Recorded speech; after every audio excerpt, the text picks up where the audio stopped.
अस्सलाम वालेकुम, कैसे हैं आप सब? आई होप आप सब ठीक होंगे। अल्हम्दुलिल्लाह मैं भी ठीक हूँ और जी मेरी दिल से दुआ है कि आप जहाँ भी रहें खुश रहें, आबाद रहें अपने अपने घरों में अपनी अपनी फैमिलीज़ के साथ। और यहाँ पे देखें जी, मेरे हस्बैंड लेके आए थे कुछ सामान मंडी का, और वो इतना ज़्यादा ले आए थे सामान कि उनको पता ही नहीं चलता। जो चीज़ें बहुत ज़रूरी होती हैं वो भूल आते हैं, जो नहीं ज़रूरी ना वो ले आते हैं।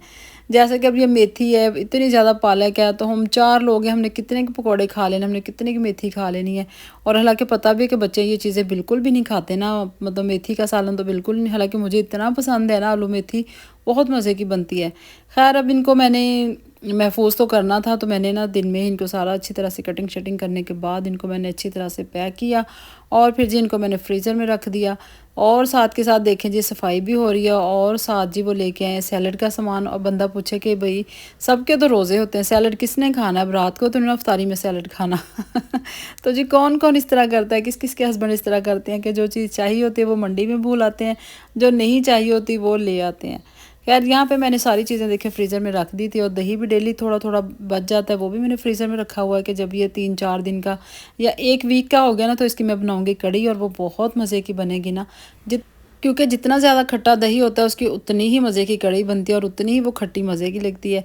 और इसके साथ ही जी मैं आपके साथ एक रेसिपी शेयर करने लगी हूँ। और यहाँ पे जी फिर शाम को इफ्तारी की तैयारी हो रही थी। दिन में तो मैं फ़ारिग थी, मैंने सोचा ये सारी चीज़ें मैं ना समेट के फ्रीज़र में रख दूँ। तो फ्रीज़र में रखने के बाद इफ्तारी की तैयारी स्टार्ट होगी। आज जी मेरे बेटे को बहुत पसंद है ये सैंडविच। तो ये सबसे पहले मैंने 3 अंडे बॉयल किए। ईज़ी सा है, ये कौन सा मुश्किल है, लेकिन ये तो बच्चे भी बना सकते हैं ना। अंडे बॉयल करने के बाद मैंने इनको मैश किया, फिर इसमें मैंने चिली सॉस डाला। अब मैं इसमें केचप डालूँगी, और केचप भी ख़त्म हो गया, बस थोड़ा सा ही निकला था, चले खैर है। और ज़्यादा सारा मायोनीज़ डाला। मायोनीज़ डालने के बाद इसमें मैंने ब्लैक पेपर डाली है, और फिर इसके बाद जी और क्या डाला था, और कुछ भी नहीं। तो ये ना इस है ओरिगेनो वाली बोतल, लेकिन इसमें मैंने ना ब्लैक पेपर डाली हुई है। देखिए ना इन इन शीशियों का कितना फ़ायदा होता है, और इसमें से इतनी अच्छी क्वांटिटी में निकलती है ना ब्लैक पेपर, कि जितनी आपको ज़रूरत है, क्योंकि इसमें आपको पता है वो सुराख होते हैं ना छोटे बड़े हर किस्म के। तो फिर मैं ये ज़ाया नहीं करती, ये मेरे पास 3-4 पड़ी थी, मैंने तीनों चारों में ना ब्लैक पेपर डाल लिए। तो इसकी जो अच्छी तरह से मिक्सिंग करने के बाद फिर मैंने ब्रेड की ये देखें साइडों से इसकी कटिंग कर दी है। और ये जो ज़ाहिर सी बात है कटिंग होती है, आप इनको ज़ाया ना करें, आप इनको ड्राई करने के बाद आप इसके ब्रेड क्रम्स भी बना सकते हैं। कुछ लोगों को बहुत पसंद होते हैं, कुछ लोगों को बिल्कुल भी अच्छे नहीं लगते, लेकिन जिनको अच्छे लगते हैं वो इनको ड्राई करने के बाद ग्राइंड कर लें। तो यहाँ पे जी भी मैंने अच्छी तरह से फिलिंग करने के बाद इसको कवर कर दिया। कवर करने के बाद इसकी मैं कट लगा लूँगी। तो है तो आसान बहुत, लेकिन खाने में बहुत मज़े का और लाइट वेट सा होता है। रफ्तारी में बच्चों को तो बहुत ही पसंद आता है ना। साथ ही फिर मैंने इसकी एक सॉस बनाई थी, जिसमें चिली सॉस, मायोनीज़ और केचप और ब्लैक पेपर, और क्या डाला था मैंने, और थोड़ा सा ऑरिगेनो डाला था। अगर आपकी चॉइस है तो डाल लें, नहीं तो रहने दो। फिर जिसके बाद मैंने देखें ब्रेड वगैरह को काटने के बाद इसके ऊपर इसकी फिलिंग कर, और इसको फिर ना अच्छी तरह से फुल भर भर के लगाया, क्योंकि ये ज़्यादा सारा मिक्सचर लगा हो ना फिर ही मज़े का लगता है। और फिर इसकी जी मैंने कटिंग की है, मतलब राउंड शेप में भी की है, और इसके मैंने छोटे छोटे जैसे बाइट्स बनाते हैं ना वो भी मैंने की है। तो बहुत मज़े के लगते हैं, तो आप बच्चों को ज़रूर बना के खिलाएं, बच्चों को बहुत पसंद आएंगे।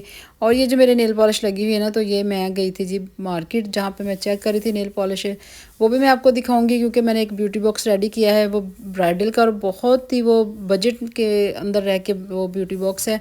तो आप वो व्लॉग मेरा ज़रूर देखिएगा, क्योंकि अब आगे आगे शादियों का सीज़न है ना, तो वो बहुत ही अच्छा और बहुत रीज़नेबल प्राइस में ना ब्यूटी बॉक्स रेडी हुआ है।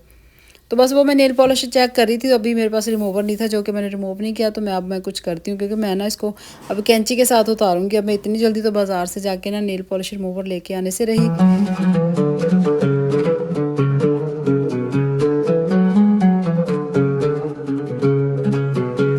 खैर यहाँ पे ये मुझे लगता है मेरे फ़ोन के साथ कुछ ना कुछ फिर प्रॉब्लम है, तो यहाँ पे फिर ये वीडियो ना स्लोमो में चली गई है। तो इसके साथ ही ना मैंने आज ये रखी जी स्वीट पोटैटो, जो कि है शकरकंदी जिसको कहते हैं। तो मैंने इसको ना तवे के ऊपर हल्की आंच पे रख दिया, ऊपर से इसको कवर कर दिया। आज मैं आपको दूंगी 2 रेसिपी। तो दूसरी है जी ये देखें चिकन पॉकेट्स की। तो सबसे पहले मैंने चिकन का कीमा लिया है, और इसमें फिर मैंने सब्ज़ चटनी बना के डाली है। सब्ज़ चटनी में पुदीना था, और उसमें धनिया था, और सब्ज़ मिर्चें थी। तीनों चीज़ें अच्छी तरह ग्राइंड करने के बाद वो डाल दी। और कीमा जो है ना मैंने खुद मतलब चॉपर में किया, क्योंकि ये बोनलेस मेरे पास बोटियाँ पड़ी थी। फिर इनको मैंने ना खुद ही मेरे पास जो है ना चॉपर, उसमें डाल के मैंने इसको हल्का सा कर लिया। फिर साथ ही मैंने इसमें नमक डाला है। नमक आप हस्बे ज़रूर डालेंगे। फिर मैंने एक बड़े साइज़ का लेमन डाला है, और लेमन डालने के बाद इसमें जी जो चीज़ें जाएंगी वो आप आगे आगे देखें, क्योंकि मैं भी देख देख के अब ना मुझे भूल गया था।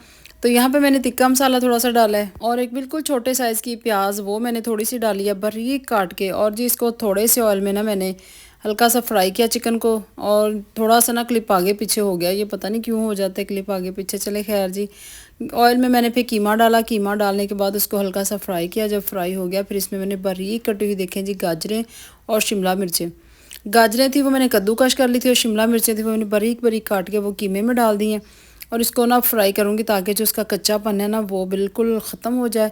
और इसके बाद जी दूसरा जो है ना, दूसरा जो स्टेप है ना वो है क्रीम का, क्योंकि इसमें क्रीम बहुत ही जाती है।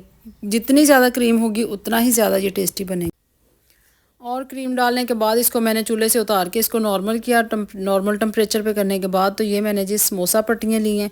तो आप घर में भी बना सकते हैं, लेकिन मैंने बाज़ार से मंगवा ली हैं। और यहाँ पे जी देखें इस तरह मैंने ये पट्टियाँ रखी हैं ऊपर नीचे, और सेंटर में बिल्कुल हमने ये रखना है थोड़ा सा फिलिंग हमने, उसके ऊपर मैंने क्रीम डाली है। और अब इसको साइडों पे आप हल्का सा वो मैदा लगा के तो इसको आप फोल्ड कर लें। तो ये देखें जी बहुत ईजी, और यकीन करें इतनी मज़े की बनी थी ना, मेरे बच्चों को तो बहुत ही पसंद आई हैं। तो बेटा मेरा खैर वेजिटेबल वाली खाता नहीं, उसके लिए फिर मैंने आपने देखा होगा दूसरी साइड पे ना मैंने आलू बॉयल करके उसमें सारी चीज़ें यही डाली, मतलब आलू चिकन और बाकी सारी चीज़ें डाली हैं। सिर्फ़ और सिर्फ मैंने उसमें वेजिटेबल नहीं डाली है। तो क्योंकि सारा फिर ख्याल करना पड़ता है बच्चों का, ज़ाहिर सी बात है, बेटे का भी रोज़ा था। फिर उसको मैंने इस तरह से ना बना के तो रेडी कर दिया था।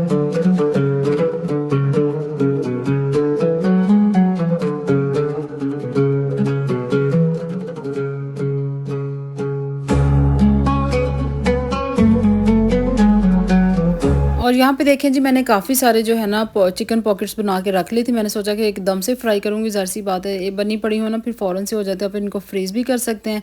तो खैर मैंने अभी फ्रीज़ वाली तो नहीं की थी, मैंने सिर्फ़ और सिर्फ अफ्तारी के लिए रेडी की है। और ये बहुत ही कम ऑयल में हमने करनी है, क्योंकि हमने इनको ना मतलब डीप फ्राई नहीं करना, शैलो फ्राई करना। बिल्कुल कम कुकिंग ऑयल डाला और आप इसमें देखें कितनी क्रिस्पी बनी है और बहुत ही मज़े की बनती हैं, बहुत टेस्टी बनती हैं। आप ज़रूर एक दफ़ा ट्राई कीजिएगा, और बच्चों की तो ये फेवरेट हो जाएंगी ना। मेरे बच्चों को तो बहुत ही पसंद आई, अब कहते हैं मम्मा आप ये ज़रूर बनाया करें। तो इंशाल्लाह मैं फिर बनाऊंगी। तो यहाँ पे जी फटाफट से फिर मैंने बनाने के बाद पकौड़े भी रेडी किए, और जी साथ स्ट्रॉबेरी का शेक भी किया। साथ जामे शीरी ना हो वो तो मज़ा ही नहीं आता ना अफ्तारी का।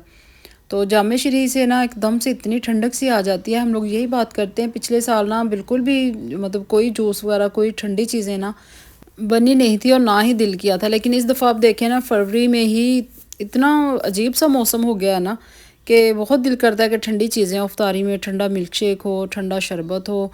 और पता नहीं क्या अजीब सा ही मौसम है। फरवरी मार्च में कभी नहीं सुना था कि इतनी गर्मी स्टार्ट हो जाएगी, कि इतने तेज़ पंखे चलाने पड़ेंगे।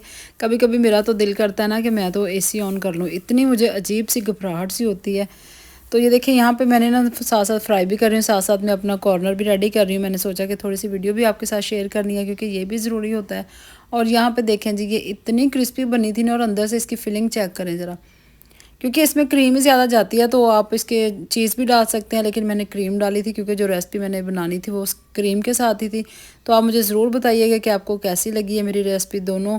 दूसरी तो चले खैर वो तो सैंडविच वो तो आम से थे अंडे बॉयल करने के बाद, लेकिन ये वाली ये बहुत अच्छी लगी। और ये चावल है ना, ये नेबर्स में से आए थे।